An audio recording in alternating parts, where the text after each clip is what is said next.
Alrighty. How is everyone doing today? I am super stoked for this interview that we're about to do. I got Aleksandar Besarovic on the podcast. He's a co-founder of Aimfox, and we're gonna dive into lots of stuff related to what you're working on. So thanks for coming on the podcast. How are you doing? Thank you for having me, Matt. I'm doing pretty great, pretty great. Cool. Glad to hear. I'm honestly just like feel like I'm grinning from side to side of my mouth like with a smile because I've been in sales and marketing and go to market for my whole career. It's like 10 years, and I've tried so many different tools to do cold emailing, do LinkedIn automation, do AI this, do chatbot that. So and when I landed on your product, like, I don't know, 3 weeks ago, maybe even 2 weeks ago, maybe a month ago, I don't know. I'm just like feel like I've discovered what the perfect user experience of a product can be. And now I know like every other product now. I'm just like, oh, this is what the bar is. So before we kind of dive into that, for people that don't know, to give a brief introduction on what are you building, what is Aimfox. You feel free to give a brief introduction on yourself too if you want, and then we'll kind of dive into Yeah, dive into the product.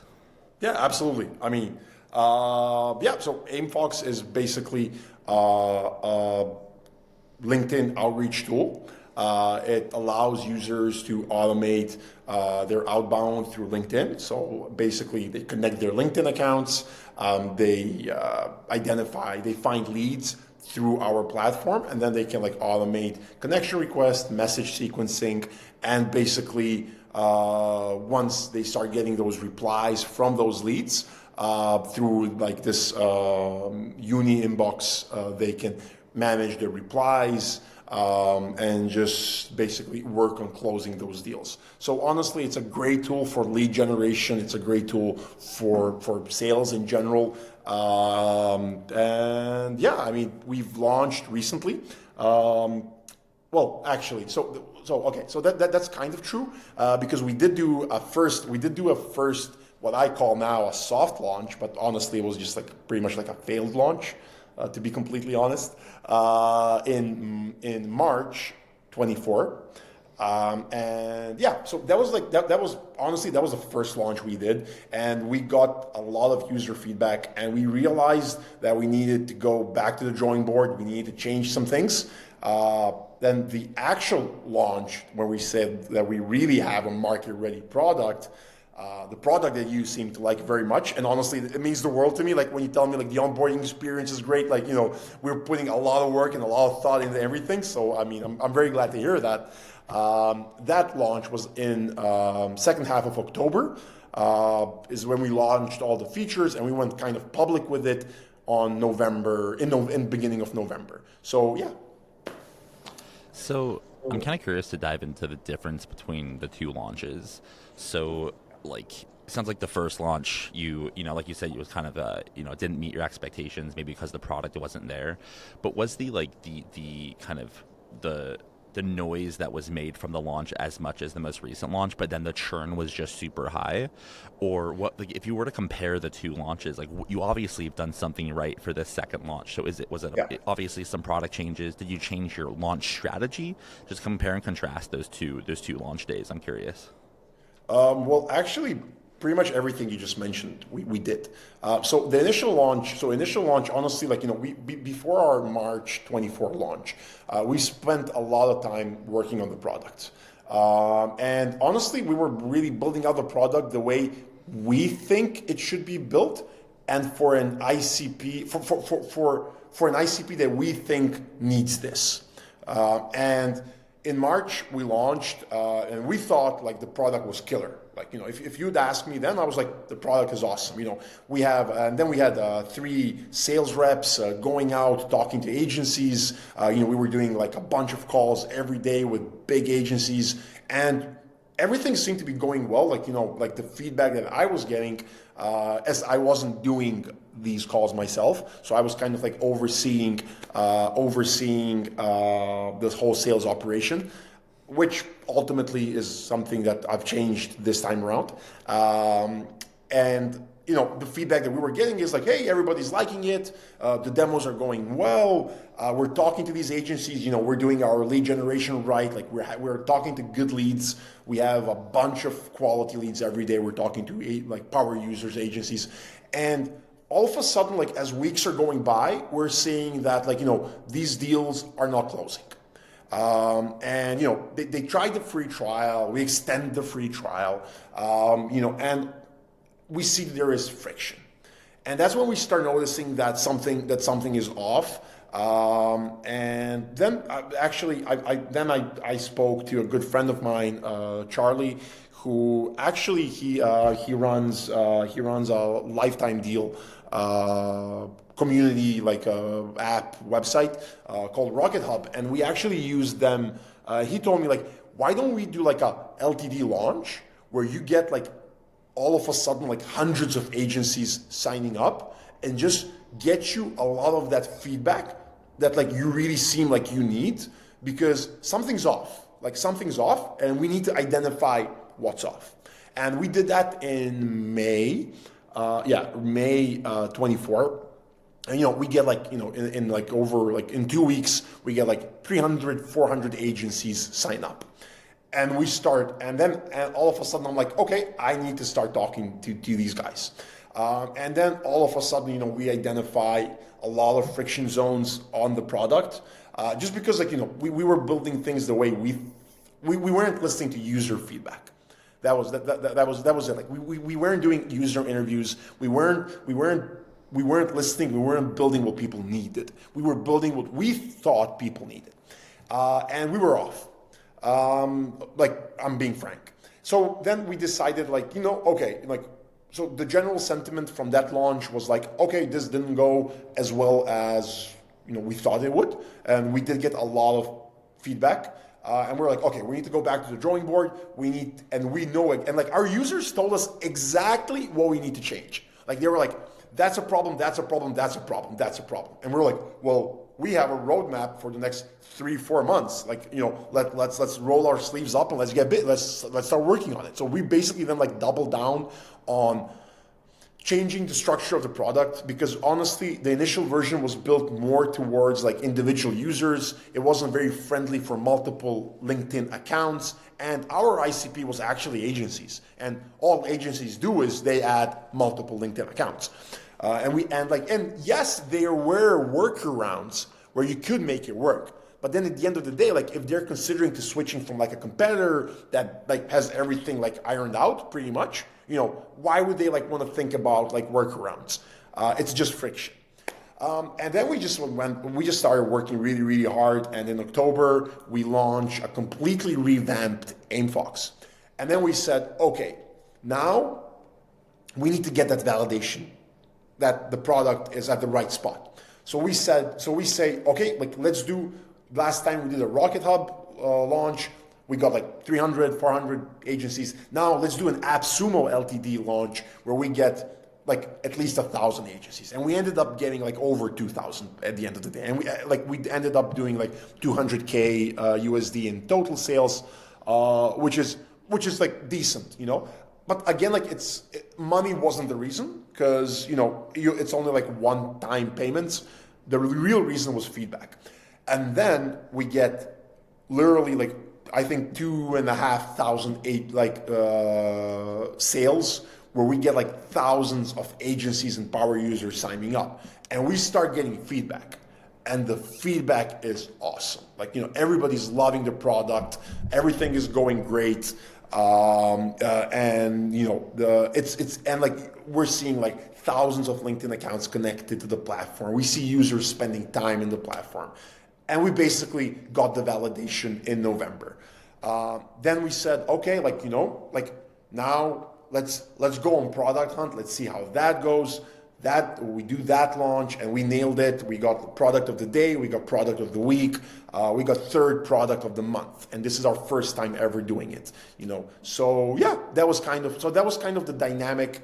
That was 2024 for us. It was a lot of thinking, a lot of reevaluating, and a lot of building. But at the end, it really did like Q4 really did like give the results that we were hoping for. It's fascinating your approach towards those like kind of like the AppSumo type, the AppSumo and the one that your friend Charlie runs. What's James? Which one was that called? Rocket That one, Hub. the first Rocket Hub. Rocket Hub. Yeah. So like, I feel like a lot of people try those, and they're like they try to. It's kind of like a business like revenue leap of faith, but you actually saw it as like a no. This is like a learning leap of faith. This will allow us to learn a Yeah. lot. I think a question for you is, I mean, if you got hundreds of agencies on there, you probably got a lot of feedback. You probably got some feedback that wasn't helpful, right? I'm sure you got some that was Yeah. helpful. I'm sure you got some that was. How do you like filter the feedback that you get when you kind of like push all of these like everyone to the site at once, and even on product end, I'm sure you got feedback then too. How do you know what to listen to when you listen to users and customers of your product?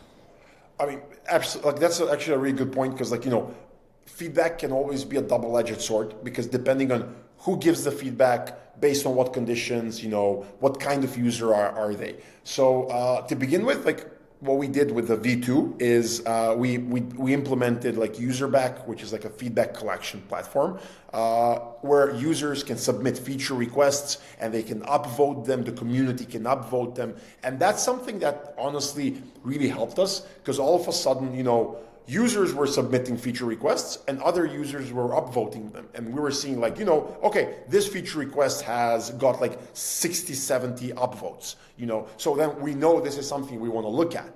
But at the end of the day, every feature that, is submitted on our weekly product meetings, we go over them and then we discuss and we prioritize. Because obviously some features are going to be a lot harder to build. They're going to take like weeks or months. Some features are going to take days, but are going to give a lot of value. So it's always a question of like balancing what you're working on. We do have like honestly like we do have quite a bit of dev firepower, but there are only so many things you can do in parallel.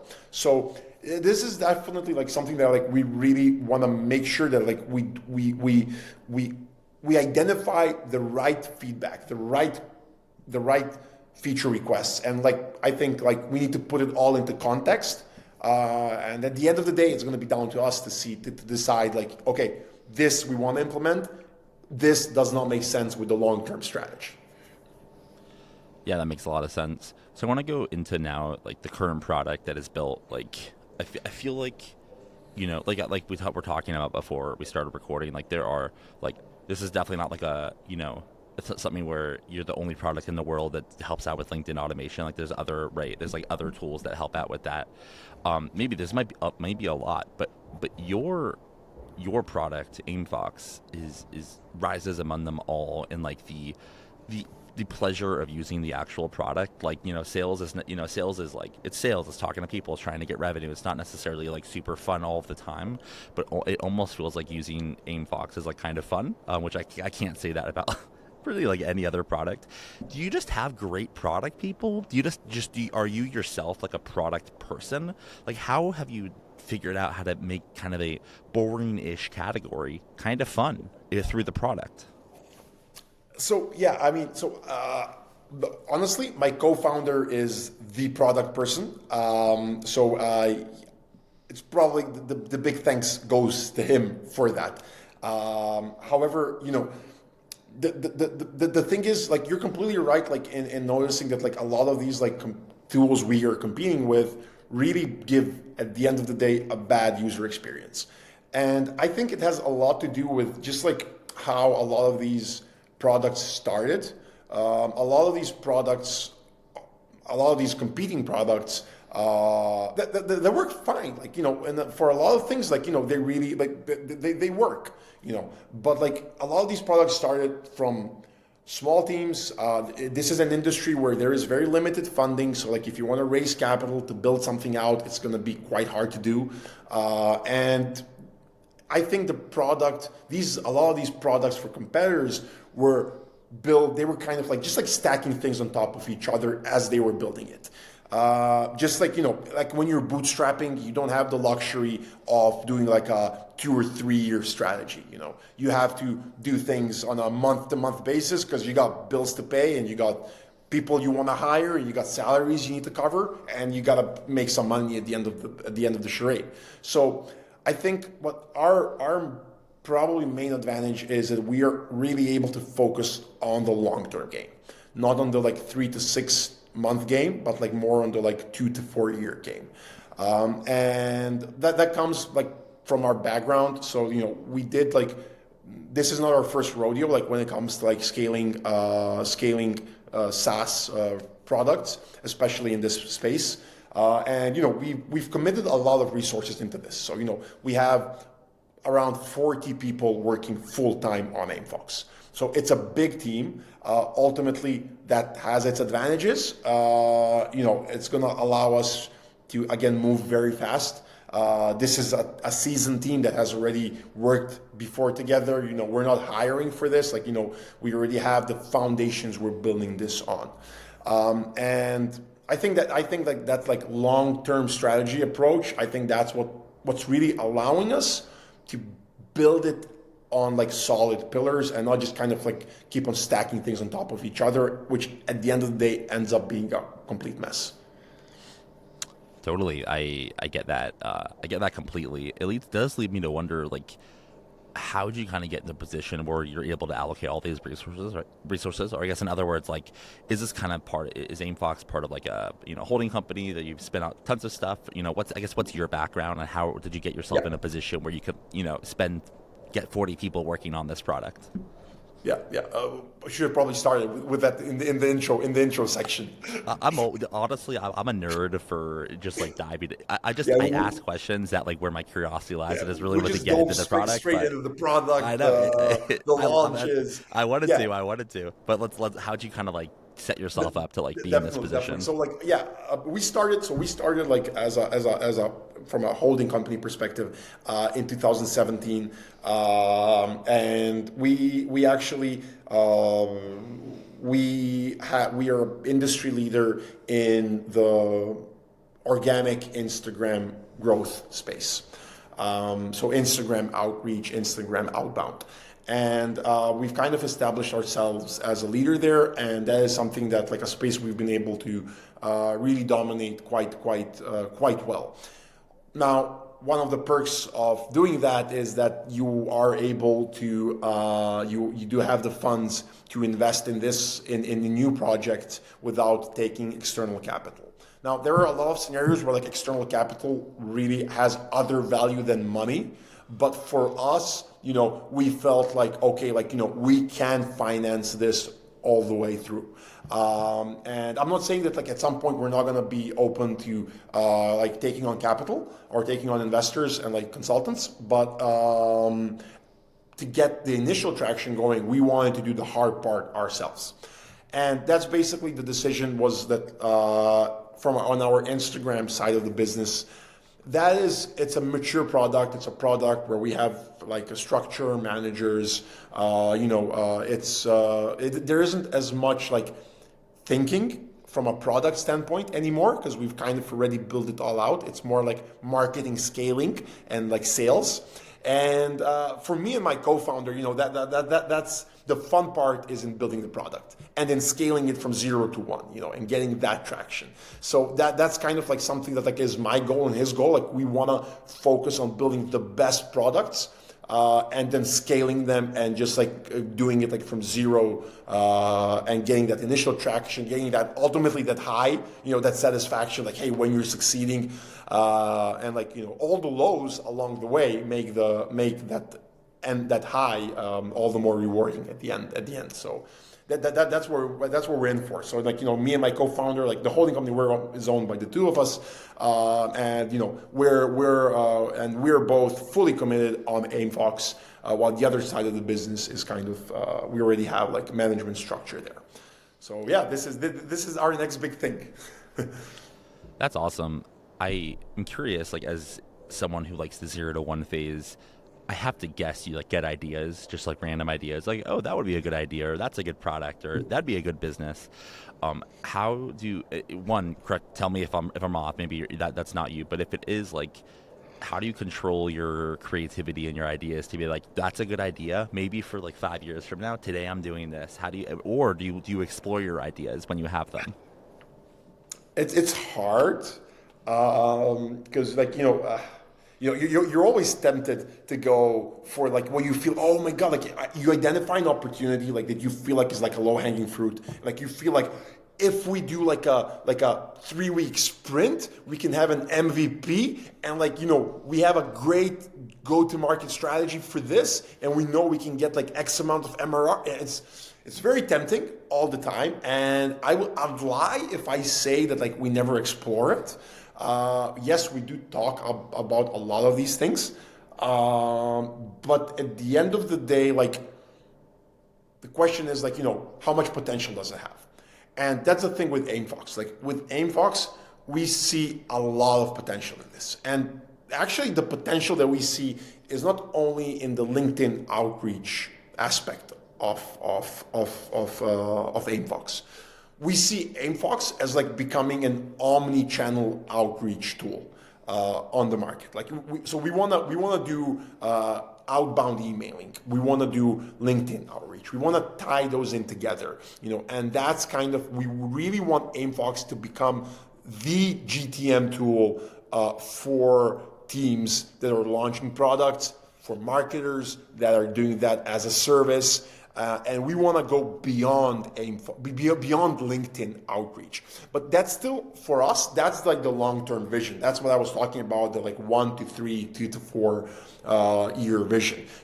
We are seeing that's where we want to develop Aimfox. And like right now, our short-term priority is to make sure that we build honestly the number one LinkedIn outreach tool on the market. Because a lot of these users we're getting, they do like over 75% of them do other forms of outreach, such as outbound emailing, and we want to show to these guys that we can build the best product. And even like short-term like monetization right now is not our short-term priority. It's not our priority. We made like, and you get that by looking at our pricing model. Like you're gonna see that like we are okay. I don't like using the word cheaper because like cheap just sounds like bad. But like our pricing is a lot more scalable than any other competitor out there. Meaning that like we are the most affordable solution on the market, but the solution that allows you to scale the most. And at the same time, we want to make sure that we are the number one, in quality-wise, the best product on the market. And we want to use the LinkedIn outreach part of Aimfox to attract all these users, all these power users, all these GTM teams, all these agencies to Aimfox. And then as we're building and developing, I'm sure that like as time is going, like we're going to have so much more value that we can provide for these users. And that's where we see our long-term goal and long-term satisfaction. And like money's gonna come. It's ultimately like it's a result. Like if you do things right, if you stick to the game plan, and if the game plan is right, like revenue is gonna come. That's the validation. It's gonna come. But you need to you should not chase revenue like blindly on like a short-term basis, because it will end up costing you in the long run. And we're going for the long-term game here. It's very, very valuable for bootstrap founders and for founders that have raised capital. Like revenue is not bad. I mean, revenue is great. That's what creates businesses. But like chasing it on a too short-term basis, without much strategy behind it, can kind of hold a company back. It limits you. You'll get capped really soon. I mean, totally. Do you have an opinion on this like wave of AI SDRs and AI everything? I think AI, I think it's here to stay. Like, I don't think it's a wave of, but how it's going to be applied is, I think, to be determined in the long term. How do you think about AI? And like, do you plan on implementing it? Do you plan on not? Like, what's your thoughts on AI? So yeah, honestly, it's a great question, because I think like AI is extremely applicable for this industry. Just because as you're scaling your outreach efforts, personalization is becoming harder and harder. And AI is really the first time you're really able to like bridge that gap between personalization and scale.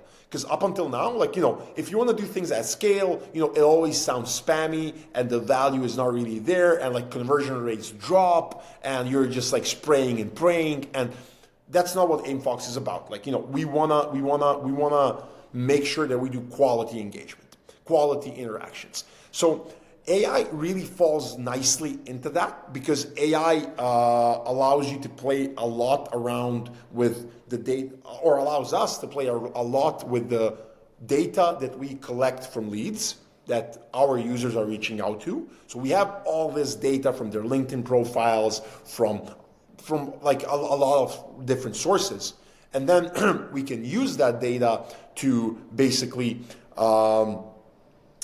to personalize the outreach sequence towards them, like the messages, the copy, and that's a big part. And actually, in Aimfox, we have an AI enhanced feature that actually allows you to do just that. So basically, if you have like 1,000 leads you want to reach out to, we take, like, for all of those leads, we take their individual LinkedIn profiles, we analyze that data, we give that data to ChatGPT. ChatGPT gives us back a custom message for each and every one of those leads. So you're sending like 1,000 unique messages tailored for every specific lead. And this is extremely powerful. And by the way, we don't charge extra for this. This is part of like the basic plan, like, the $39 a month plan. Because we really want to like double down on the performance aspect. So and this is the first version we've launched. We have a lot of things that we are going to be using more and more AI for. Ultimately, our ultimate goal is to build a tool where at the end, because right now the way Aimfox works is, as soon as you get a reply from your lead, we stop and the user takes over. The SDR takes over. What we want, the way we see Aimfox or outreach developing in general is that's where AI should be another layer before it comes to the user, because it's going to make it even more. It's gonna qualify the lead even more, and it's going to be add even more value. So that's kind of the way we see it. It's like in that, like, AI responding and not just like sending the initial sequencing. So then, like, basically, like in an ideal scenario, what we would like to achieve in our long-term strategy is Aimfox books you calls on autopilot, and I think there is still a gap to get there, but I think in the next 1 to 2 years, I think we are going to be close to that. And I mean, yourself, like, the AI landscape is developing at a crazy pace, and a lot of these actually products, such as ourselves, in our industry, they're not keeping up with AI. So currently, we have the most advanced AI features in the industry. And we feel like we just like scratched the top off of it. Like, there's so much more potential. And that is actually something that we are going to be focusing a lot on. So the AI aspect is going to be a big focus for us. It's actually pretty wild to think about your AI feature you have now, which is like you take your profiles, plug into ChatGPT, it comes back out with like messages that would make sense for the person that you're messaging, like, because then it's not like a spammy little, it's not just like a irrelevant, like, hey, like, book a call. It's like actually relevant. And I kind of just think about what is going to be the outcome for the world once like that's just crazy. If like every one of my inbound messages is actually a good message, like I feel like that's good, because then like my guard goes down. I actually look into who's sending it, and then I decide not based off of a spammy message, but based on the quality of the sender. You know what's even more important in my sense? Like, so, these things, there are a few pillars here. Copyright, the actual message is one pillar, but the pillar before that is the lead identification. Like, who do you send these messages to?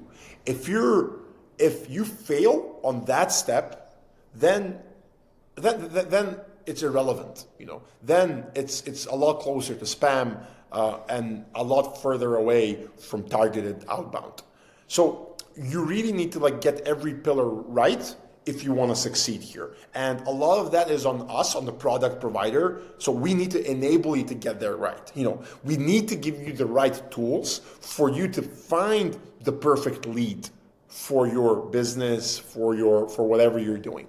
If we don't enable you, then you're going to end up buying lead lists, importing, testing, spamming, and that's just wrong, because you're not going to get the results. And on top of that, you're even going to harm the industry in general, because a lot of like irrelevant content is going to be out there. Then, like when you iron out the ICP, the lead, when you find that lead, then this AI pillar really starts, the copy pillar really starts making sense. And when you like put those two together, that's where you get the end result that you're looking for. Yeah, it makes a lot of sense. Well, I got one more question for you. You have a, you're in a cool position because you're not VC backed, right? You don't have a time when you have to exit by. I believe you said this is a holding company with you and your partner. Like, what's the goal here? Like not just in a few years, but like in 10 years. Like, do you want to have 5 products under your portfolio? Do you want to like eventually get into investing? Like, do you know what your end goal is with the holding company, or is it just a day at a time? Wow, that's a good question. That's a good question. Like honestly, like I think we're really passionate about building products and about scaling products. That's kind of like where me and my partner, those are actually like the two aspects that we each cover kind of respectfully. He is the big builder, and like I focus more on the scaling part and on the go-to-market phase. And I think that's what we really love doing. I think we have a few really good years ahead of us for Aimfox, and we do have some really big goals for Aimfox. But like honestly, right now the goal is 2025 for us. The goal is really to listen to our users, to build the product, to get just as many users as possible, and to make sure like Aimfox is on the right track. And the results will come. Now, in 10 years from now, honestly, I haven't thought that far ahead. I know I was talking about like long-term strategy, but for me, like long-term is like 2 to 4 years. But yeah, I see myself sticking in this industry for a while because I do see a lot of potential here as time goes, especially with the AI. As AI becomes more and more relevant, exactly. I think it's yeah. Yeah, the AI, I think, makes it super interesting. It's just like, how do you get in touch with someone you don't already know? Like, I think like the industry is already huge, and it's about to get even bigger. Yeah. Well, I appreciate you coming onto the podcast. Do you have any last words for any listeners, founders, builders, anything you want to share? If you had a billboard for all the listeners passing this RSS feed, any last words to share before we call it a day? Last words, I mean, for everybody that's building something, keep your ears to the ground, listen to your users, don't make the mistake we did first time round. And yeah, just keep always the long-term game. Get yourself in a position where you have the luxury to always think about the long-term and not the short-term. And yeah, that's all right. Well, we'll end it there. Thanks for coming on to the podcast. Thank you, Matt.